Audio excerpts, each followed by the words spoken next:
Welcome to my channel உமாவின் கைமணம். நம்ம இன்னைக்கு பார்க்க போகிறது வந்து ஒரு கேசரிங்க, ரவா கேசரி. நம்ம சாதாரணமாக எல்லாரும் பண்ணுறது என்ன அப்படின்னு நினைப்போம்.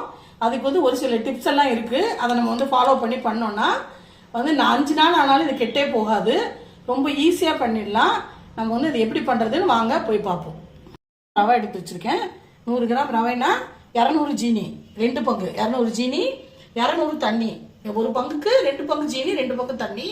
இது கேசரி பவுடரு வந்து 4-5 ஏலக்காய், கொஞ்சம் முந்திரி பருப்பு, ஒரு 50 கிராம் நெய், ரீஃபைண்ட் ஆயில் ஒரு 50 கிராம் ரீஃபைண்ட் ஆயில் எடுத்துக்கலாம். இதுதான் வந்து தேவையான பொருட்கள். இப்போ நம்ம செய்முறைக்கு போகலாம். இப்போ வந்து அடுப்பு நான் பற்ற வைக்கலைங்க, பாத்திரம் தான் வச்சுருக்கேன். அடுப்பு பற்ற வைக்காமல அதுக்கு முன்னாடியே வந்து நம்ம இந்த இதெல்லாம் ரெடி பண்ணிக்கலாம். இது வந்து நெய்யை போடணும். ஒரு 2-3 ஸ்பூனு நெய் போட்டுட்டு, அடுத்தது ரீஃபைண்ட் ஆயிலுங்க எடுத்து வச்சுருக்கிறதுல கொஞ்சம் பாதியோட ஊற்றிக்கலாம். அடுப்பு பற்ற வைக்கல, இது எல்லாமே ஊற்றிட்டு நம்ம வந்து ஃபஸ்ட்டு வந்து நல்லா அதை வந்து கலந்து விட்டுக்கணும்.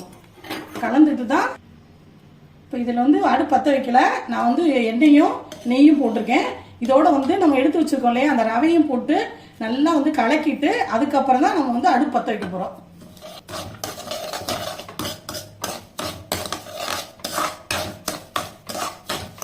பற்ற வைக்கல, இப்போ வந்து அடுப்பு பற்ற வச்சிடலாங்க. பற்ற வச்சு அடுப்பை வந்து ஸ்லோ பண்ணிவிட்டு பக்கத்தில் உள்ள அடுப்பில் நம்ம வந்து எடுத்து வச்சிருக்கோம்ல அந்த தண்ணியை வந்து எடுத்து வச்சிடலாம்.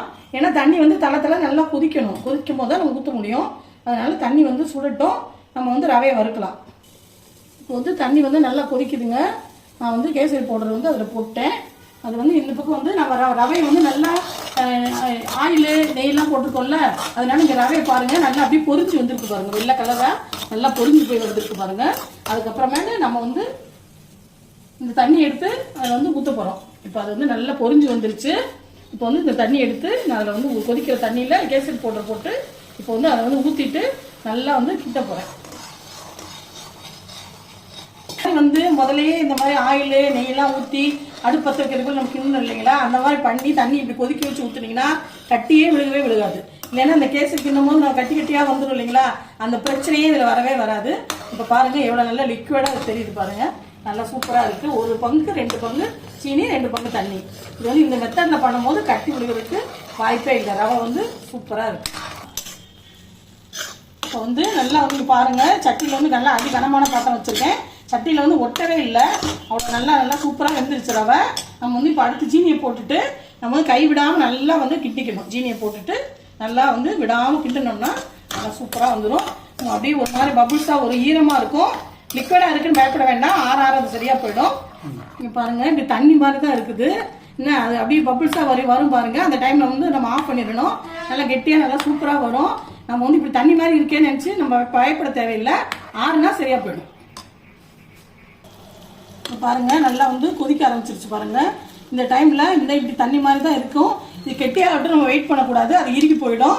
இந்த டைமில் ஏலக்காய் மட்டும் வந்து தட்டி இதில் போட்டுட்டு நம்ம வந்து அடுப்பை ஆஃப் பண்ணிடலாம். அவ்வளோதான். முந்திரி பருப்பை தனியாக நெய்யில் வறுத்து போட போகிறோம். இப்போ வந்து தாளிக்கிற கரண்டியில் நெய் ஆயில் ரெண்டுமே ஊற்றிருக்கேங்க. ரீஃபைண்ட் ஆயில் எண்ணெய் ரெண்டுமே பாதி ஊற்றி இப்போ வந்து முந்திரி பருப்பை போடுறேன். போட்டு கொஞ்சம் நல்லா செவக்க வறுத்துட்டு நம்ம அதை எடுத்து அதில் வந்து போட்டுடலாம். நல்லா முந்திரி பருப்பு செவந்துருச்சுங்க. அதை எடுத்து இந்த இதில் ஊற்றிடலாம். அவ்வளோதான், நம்மளோட வந்து கேசரி வந்து ரெடி ஆயிடுச்சு. நீங்களும் ட்ரை பண்ணி பாருங்கள். பிடிச்சிருந்ததுன்னா ஷேர் பண்ணுங்கள், லைக் பண்ணுங்கள்.